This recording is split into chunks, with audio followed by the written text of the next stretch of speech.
Hola amigos, bienvenidos a la lectura del capítulo 24 del libro cuarto del Misterio de Benicena Vilca. Lo más relevante de este día es que van a localizar a Oscar Feil. Recordad que lo habían capturado y iba a ser sacrificado. Bueno, eso es lo más relevante y los detalles pues los vemos ya en la lectura. Así que paso a hacerla. Venga, os espero. Bueno, pues lo dicho. Oscar Feil es localizado. Y dice así. A todo esto, prosiguió tío Kurt esa tarde. Se habían pasado los 3 días y un helado amanecer nos vio salir del monasterio rumbo al Tíbet. Recordad, están en un monasterio en Bután.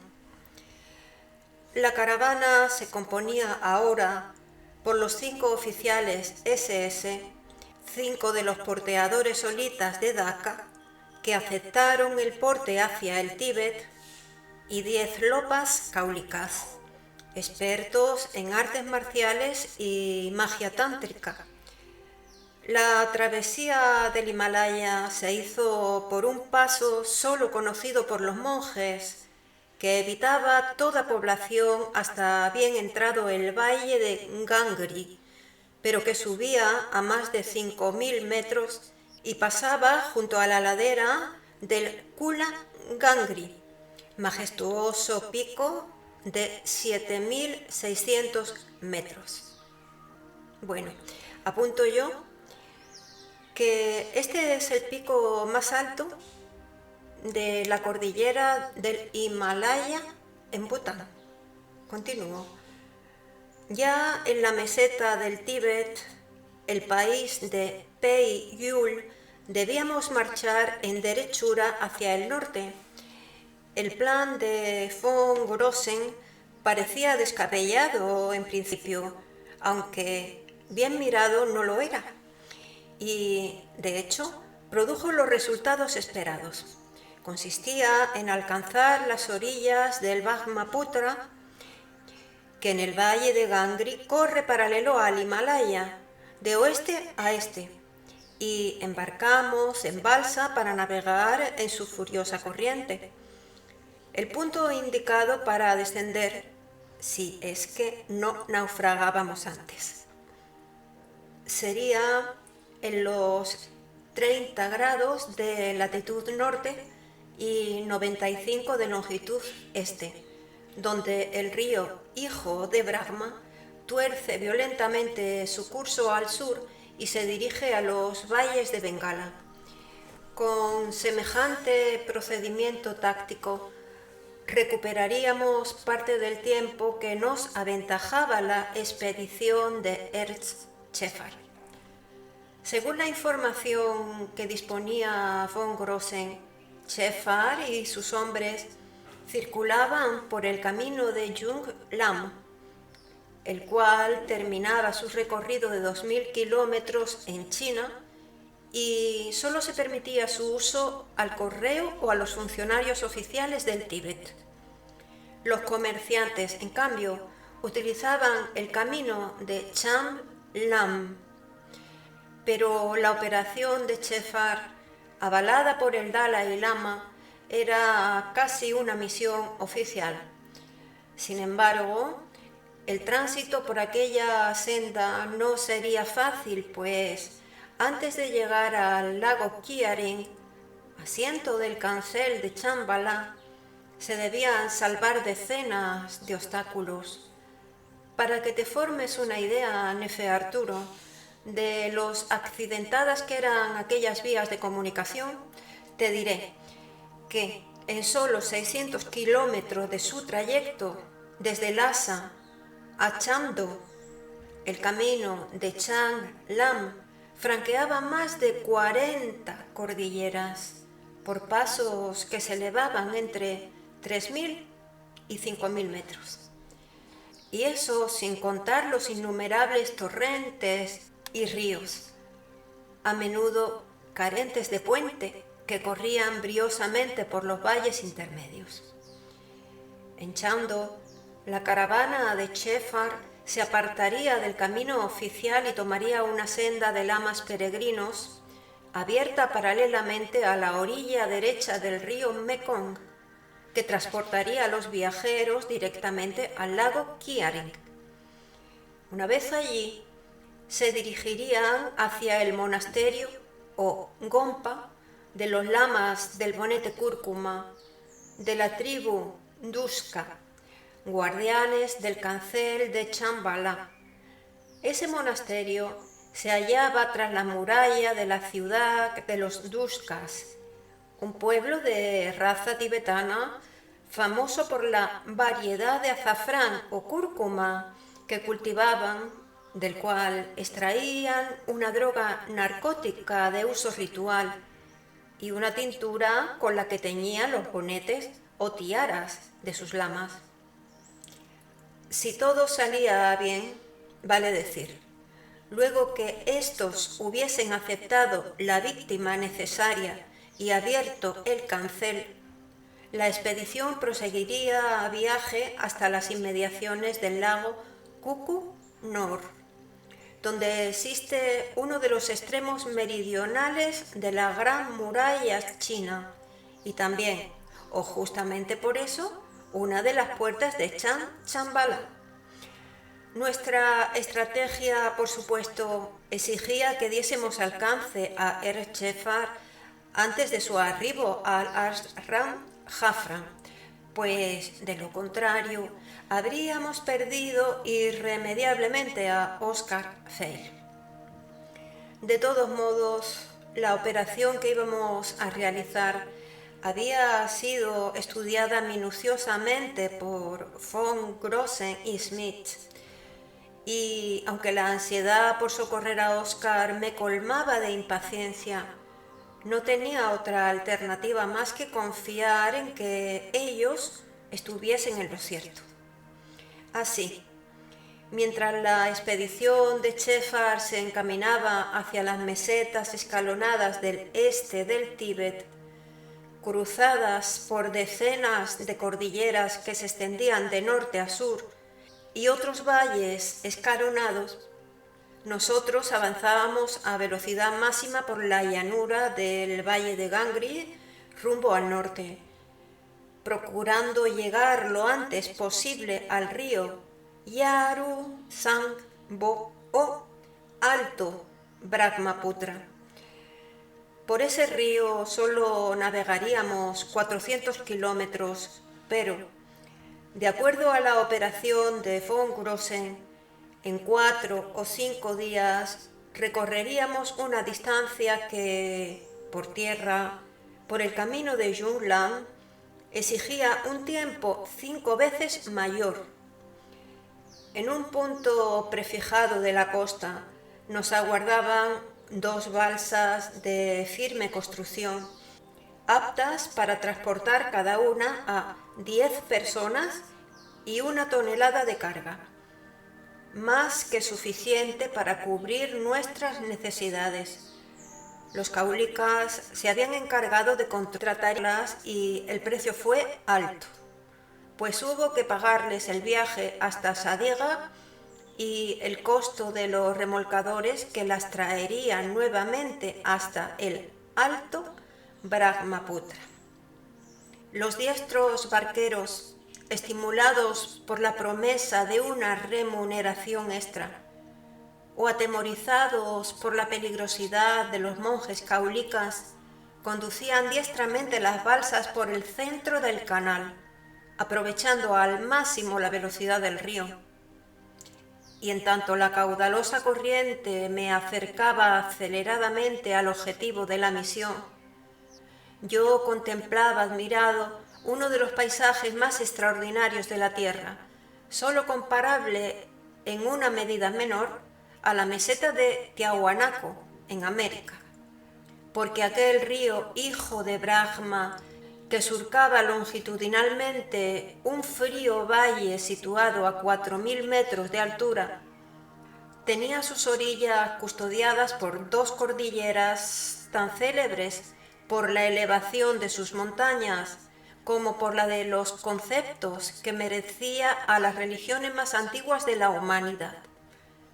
A la derecha se extendía el Himalaya, en cuyo sistema afirma la tradición asiática que se encuentra el monte Meru, el Olimpo de los indios, y a la izquierda se alzaban los montes Gangri, cordillera que culmina al oeste con el monte Kailas, la morada de Shiva. Una semana después nos encaminábamos hacia el Yusu, en el noroeste, tratando de acelerar las jornadas mediante la adquisición de yaks, pues existía un itinerario de pasos y abras que permitía avanzar con tales animales. Luego de recorrer una serie ininterrumpida de pequeños valles, atravesar numerosas cadenas, cruzar el caudaloso río Salween y muchos otros torrentes menores, llegamos un día a las orillas del Mekong, a unos 80 kilómetros de Chamdo. A esa altura, los caulicas ya habían averiguado que la expedición de Shepard nos aventajaba solo en 15 días. Poco tiempo para aquellas latitudes, donde la duración de los viajes se medía en meses. Mucho si se trataba de salvar la vida de Oscar Freire. Felizmente, el buen tiempo nos acompañó durante todo el trayecto y se mantendría así hasta el final. Pasamos a la orilla derecha del Mekong y tomamos el camino de los lamas, con la esperanza de acortar la distancia que nos separaba de Shepard, marchando más rápido que su columna y deteniéndonos lo indispensable para descansar. De todos modos, el progreso fue lento hasta la exasperación, pues el famoso camino consistía en una angosta y elevada calzada que apenas dejaba pasar a los yaks, a los que a menudo teníamos que descargar. En algún lugar de esa senda, a más de 4.000 metros de altura, cruzamos la frontera de China. Al fin llegamos a Yusu, comprobando que el otro grupo de occidentales había abandonado la ciudad 10 días antes. La noticia, en lugar de alegrarnos por el tiempo ganado, nos desesperó, debido a que aquella ciudad era un punto incluido en el camino de Changlam, por el cual se canalizaba la mayor parte del comercio del Tíbet con China y por el que se podía transitar con bastante rapidez. Desde el año anterior, julio de 1937, China padecía la invasión de los japoneses, ya que dominaban Corea y Formosa desde la guerra con Rusia de 1905. En esos días de fines de 1938, Japón había conquistado la Manchuria y toda la costa meridional, amenazando extenderse hacia el interior. Cantón, Nankín, Shanghái, Pekín, etc., habían caído en su poder. Con un formidable movimiento de pinzas, procuraban ahora ocupar la enorme franja entre los ríos Yangtze, Qian y Huanghe, es decir, entre los ríos Azul y Amarillo.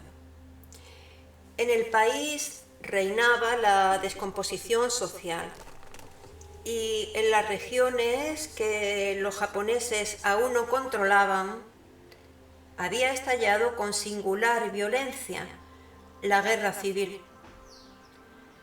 Yusu, situada en la frontera occidental, estaba lejos de los japoneses, pero no de la guerra civil. En la ciudad existía bastante agitación y de ningún modo convenía hacernos ver demasiado, por lo que permanecimos ocultos en la casa de una familia caulica. Ellos fueron quienes nos proporcionaron la información sobre los 10 días de delantera que nos llevaba la expedición alemana. Sería imposible alcanzarlos viajando en caravana como hasta entonces. Según von Grossen, solo nos quedaba una alternativa: separarnos de la carga y adelantarnos a caballo. El avance lo realizaríamos los 5 alemanes y 8 monjes, en tanto que los 2 lopas se quedarían para custodiar a los 5 olitas, a los perros daivas, a los yaks con su carga y a los recientemente incorporados zos, que son los machos híbridos producto de la cruza de yak con vaca.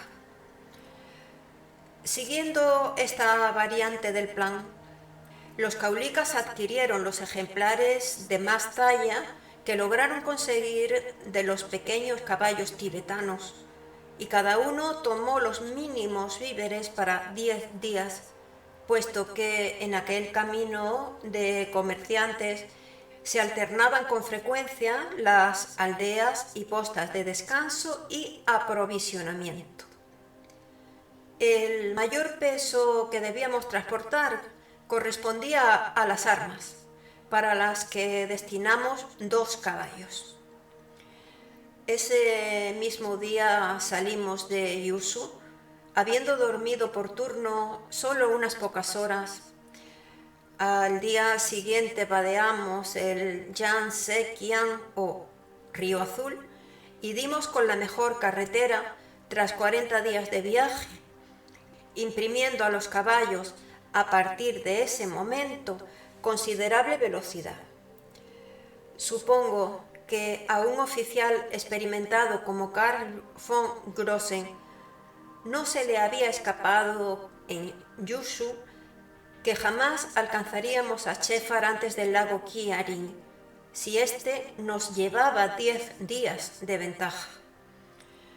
Indudablemente, procuró complacer de la mejor manera posible mi deseo de rescatar con vida a Oscar Feil, quizás confiando secretamente en la probabilidad de que, por algún motivo imponderable, nuestros perseguidos se detuviesen más de la cuenta en algún punto de la ruta.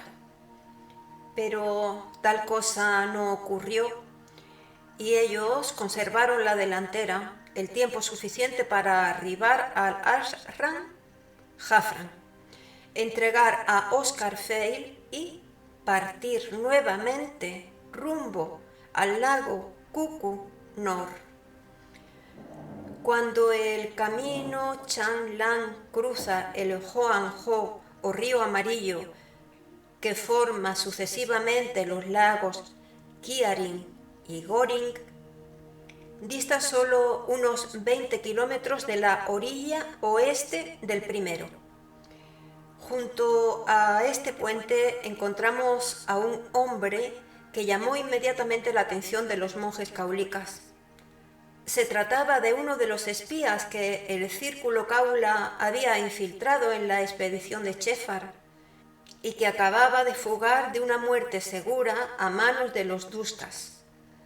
Por él nos enteramos que los alemanes se habían ido del ashram 3 días antes, guiados por el maestro Joal Kul, miembro jerárquico de la Fraternidad Blanca, quien los conduciría hasta la puerta de Chambalá de Kuku Nor. De acuerdo al relato del valeroso tibetano, Chefar envió de avanzada a Oscar Feil a fin de que explorase la región del Ashram Jafran. No bien hubo salido, fue capturado por los tuscas que lo confinaron en un templo dedicado al culto de Rigden-Hiepo, donde sería sacrificado recién 4 días después, cuando la luna hiciese su transición al cuarto menguante. Oscar aún se hallaba con vida. De forma inesperada, disponíamos ahora de un precioso lapso de tiempo para estudiar el rescate. Naturalmente, que todo había sido planeado por Shepard en combinación con los Duskas. Para evitar el compromiso de entregar abiertamente a Oscar, lo hizo caer en una infame trampa, de tal efecto que éste ignoraba hasta el momento que fuese traicionado por su jefe. Pero no sería a Oscar a quien pretendía engañar Shepard, ya que moriría de todos modos, sino a algunos oficiales alemanes que evidentemente desconocían sus planes. El canalla aseguraba así una brillante coartada, ya que los mismos informarían a su regreso a Alemania de que el camarada Oscar Feil había desaparecido en acción en el curso de la Operación Alvestein. Esto fue lo que acortó la estadía de la expedición en el Arran, pues Shepard no quería correr el riesgo de que los engañados fuesen a descubrir por casualidad que Oscar estaba prisionero de los Duskas. Precisamente con la complicidad de los Duskas, que se prestaron hipócritamente a la farsa, 18 de sus camaradas batieron palmo a palmo toda la zona durante 2 días tratando de encontrarlo. Al parecer, solo 4 oficiales compartían los objetivos secretos de Shepard. La eficacia de aquel caulica para espiar a Shepard procedía de que no era un mero porteador tibetano, aunque se desempeñara como tal por orden de sus gurúes, sino un sudafricano de origen nepalés que comprendía perfectamente el inglés, el alemán y el holandés. Su familia, de raza gurkha, es decir, indoaria, desertó durante la guerra de los Boers y se refugió en territorios alemanes, huyendo finalmente a Bután después de 1918, cuando Alemania fue despojada de sus colonias. Tanto él, cuyo nombre era Bangui, como su hermano Gangi, fueron confiados de niños al cuidado de los monjes cáulicas, quienes los iniciaron en el Tantra y finalmente los destacaron en Lhasa como agentes secretos del servicio del Dharma Raja de Bután. Allí lograron ser contratados por Shepard, que los tomó por Sherpas, sin reparar en la diferencia de raza. Pero ellos no eran Sherpas, sino 2 guerreros gurkhas que profesaban un odio medular hacia los ingleses y que aguardaban pacientemente alguna nueva guerra británica para alistarse en el bando contrario. Los espías lograron escuchar las exigencias que el traidor planteaba a los lamas del bonete cúrcuma y oyeron cómo el maestro Hual Kul terciaba en su favor, conviniendo en atravesar cuanto antes el cancel de Chambala. También se enteraron de la existencia de una ofrenda a Rigden-Hiepo, propiciada por Shepard, y comprendieron que Oscar había sido entregado mediante una estratagema. En vistas de que sus compañeros caulicas no llegaban a tiempo para impedir el sacrificio, tratarían de averiguar dónde estaba prisionero a fin de prestarle ayuda, cosa harto difícil en aquella aldea habitada por 2000 duskas y 500 lamas. Ambos hermanos se entregaron a observar los alrededores del monasterio con la mayor cautela, presumiendo con acierto que el prisionero habría sido encerrado en distintos sitios del que ocupaban los expedicionarios.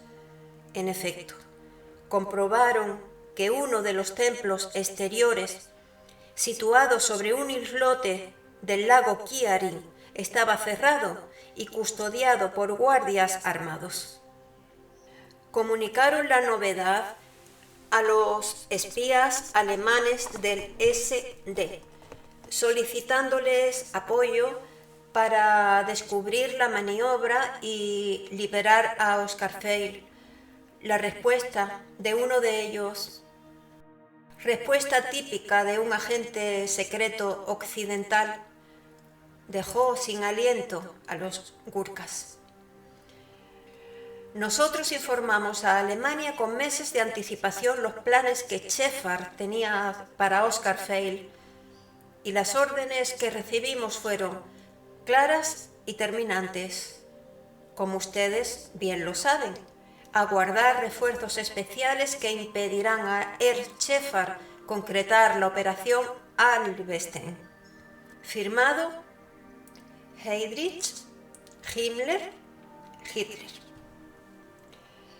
Es decir, que nada nos indicaron con respecto a Oscar Feil. Apreciamos mucho a nuestro camarada y mucho sentimos su suerte, pero en casos semejantes el reglamento del servicio secreto impide actuar por iniciativa propia, pues ha sido establecido con absoluta precisión que la prioridad de nuestra misión es la operación Alvestein.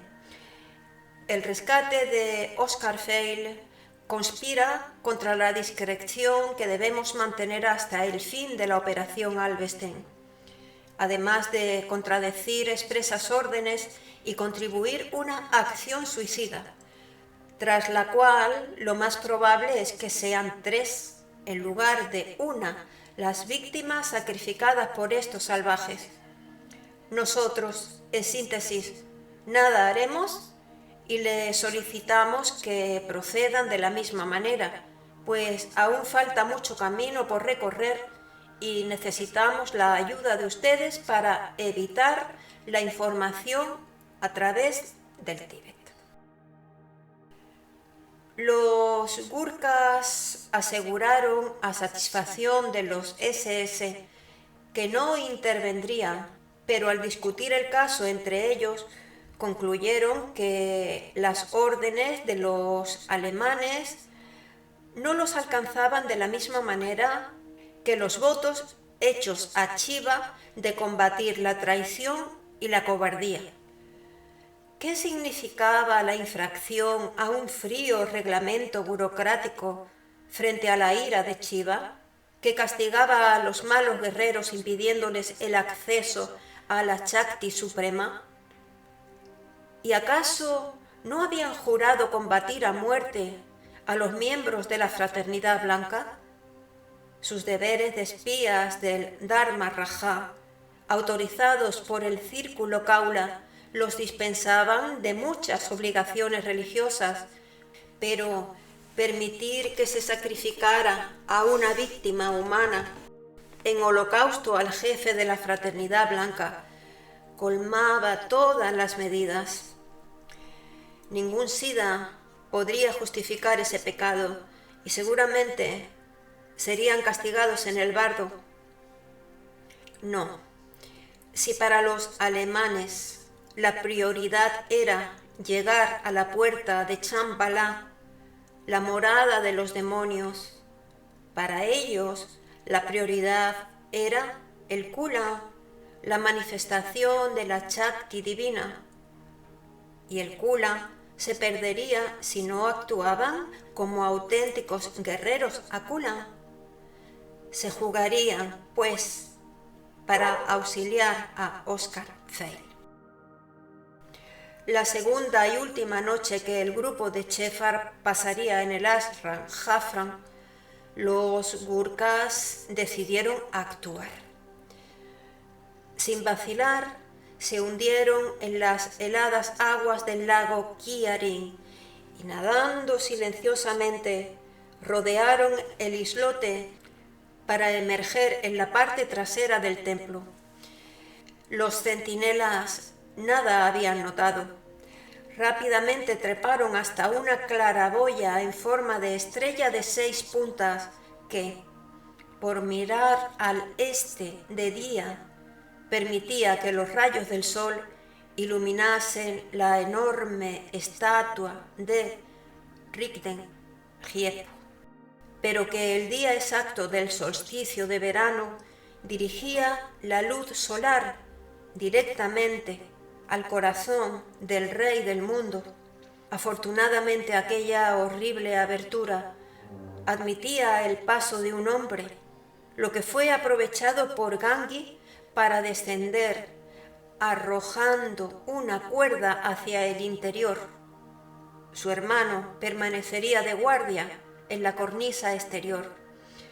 Una vez adentro, comprobó que el templo estaba iluminado por antorchas y que, atado fuertemente con cuerdas de cáñamo, Oscar Feil dormía sobre la piedra sacrificial. Frente a él, el jefe de los señores del karma gozaban anticipadamente del Yajnavidya, de su dolor. Según pensó el intruso con un estremecimiento al observar el rictus y la mirada diabólica de la siniestra escultura. Pero vio algo más. En el interior también había una guardia.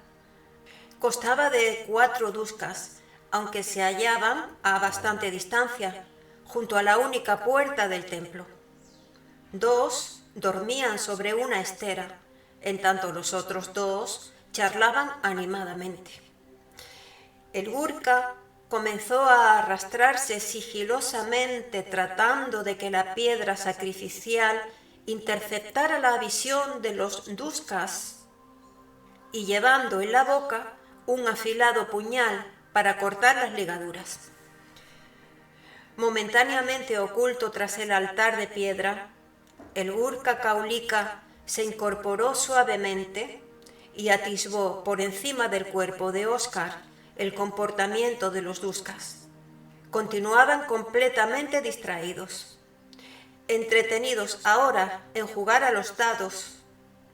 Deslizó una mano sobre la cara de Oscar y la apretó fuertemente contra su boca, con el propósito de evitar que hablase o emitiese algún sonido innecesario al despertar. Empero, a pesar de sacudirlo con singular violencia, el prisionero no volvía en sí.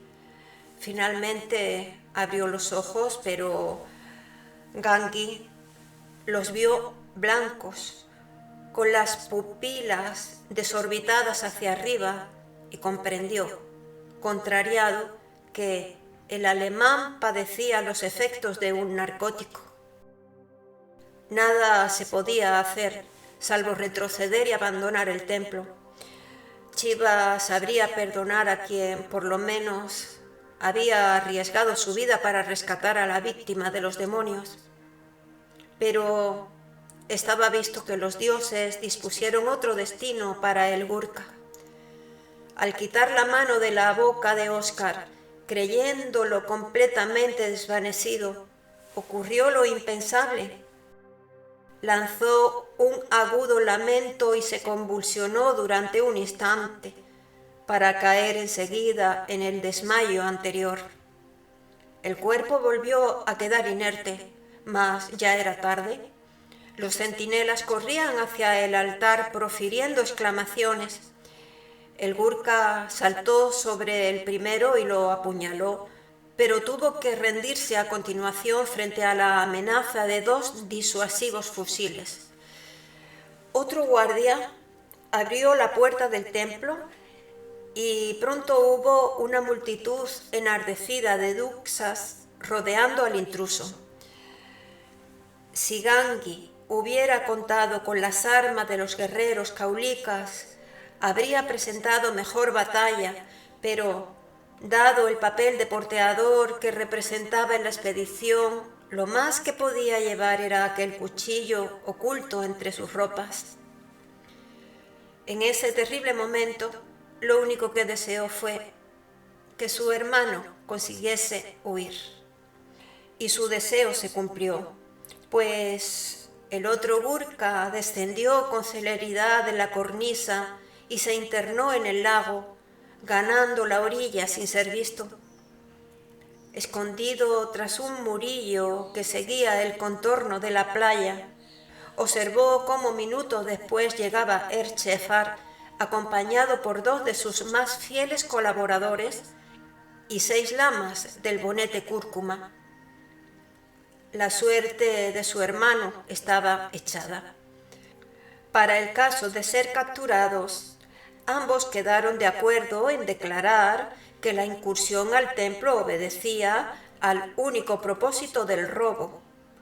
Suponían que en el templo, dirían, habría objetos de valor que podrían ser sustraídos a la custodia de los duskas para luego comerciarlos en China o en la India, produciendo así un cambio favorable en la vida de 2 pobres sherpas.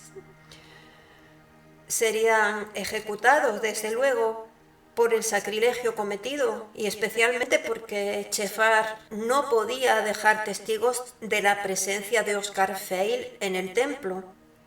Pero la versión del robo alejaría sus sospechas y no pondría en peligro la tarea de los espías alemanes. Ahora, uno de los Gurkhas, Bangi, estaba libre, pero no cabían alentar esperanza sobre la suerte de su hermano. Sería asesinado para evitar que hablase y presentar así su cuerpo al resto de la expedición, afirmando que fue muerto al ser sorprendido infraganti efectuando un robo en el templo, no el de Rigden Giepo, sino otro al que sería transportado el cadáver. No se equivocaba, pues al cabo de un rato salieron 2 guardias cargando el cuerpo sin vida de Gangi, seguido de los alemanes y los lamas. A la luz de la luna pudo ver su cuello seccionado de oreja a oreja, debiendo apretar los dientes para evitar un grito de dolor. Se consoló pensando que su hermano poseía el kula y que pronto danzaría junto a Shiva el baile de la inmortalidad. Kali, oh Kali, invocó mentalmente, comunícame tu poder de muerte, conviérteme en Chinge Chet, el señor de la muerte, en Dorji Vidje, el señor del terror, en Shiva Bhairava. Concédeme, oh Parvati, el honor de vengar la sangre de mi hermano, tu fiel servidor. Ayúdame a recuperar la dignidad de Kshatriya. Transfórmame en Kalivala, la fuerza que destruya a los enemigos de tu sendero Kula. Pon en mis manos a Trisula, el tridente de Shiva, a Bhaira, el rayo de Indra, a Gándiva, el arco de Arjuna, con Isudi, sus 2 carcales de flechas que jamás erran el blanco. Mientras oraba de este modo a la diosa negra, el Gurkha nadaba febrilmente para alejarse del maldito Ashram Jafran, consciente de que sería prontamente buscado como cómplice de su hermano y condenado a idéntica ejecución. Ya fuera de las murallas, trepó a un monte cercano desde donde contempló a la mañana siguiente la presurosa partida de la expedición. Los alemanes, pensó Banki, integran ahora un cortejo de demonios. Junto a Chefar, en efecto, iban el maestro Hualqul y el Skuchok del Gompa, una especie de abad tibetano, además de 4 lamas del bonete cúrcuma. En ese momento comprendió que tenía 2 alternativas: o seguir a distancia a la caravana, arriesgándose a morir de hambre y frío en contados días, o regresar al camino de Changlan y aguardar los anunciados refuerzos, arriesgándose entonces a perder el rastro de la expedición, puesto que el cancel de Chambala significaba la entrada en un sendero secreto que cruzaba quizás dimensiones desconocidas del espacio o se prolongaba en otros mundos. No obstante, optó por esta última variante, habiendo transcurrido solo 3 días desde que se hallaba junto al puente del Hoang-ho. Y aquí termina este capítulo 23, que nos deja en suspense acerca de Oscar Freire. Y bueno, ya se irá resolviendo en días consecutivos lo que sucede con Oscar. Ya llegados a este punto, pues llevamos como la mitad de este libro cuarto. O sea, que otra mitad, igual que esta, y terminamos ya el libro cuarto, claro. Bueno, ¿y qué deciros? Que sigáis resistiendo, que muchas gracias a los que estáis siguiendo esta lectura conmigo o por vuestra parte. Somos una especie especial, diferente, porque hay que tener mucho coraje para dedicar nuestro tiempo y energía en avanzar poquito a poco, como lo vamos haciendo en esta lectura del misterio de Belicena Vilca, con la intención de proseguir luego con los fundamentos. Y ya va quedando poco, ya va quedando menos, ya digo, ya falta la mitad del libro cuarto. Y el tema de los fundamentos, cuando acabe el libro, la lectura de la novela, pues ya veré cómo lo plantearé. Quizá me tome un descanso, porque realmente esto me está resultando agotador. Pero bueno, yo digo muchas cosas y luego hago lo contrario. Ya se verá. Pues un fuerte abrazo y a seguir manteniéndose firmes, como lo hemos hecho hasta ahora. ¿Bien? Bueno. Pues hasta el próximo día, amigos. Aquí os espero. Hasta el próximo día.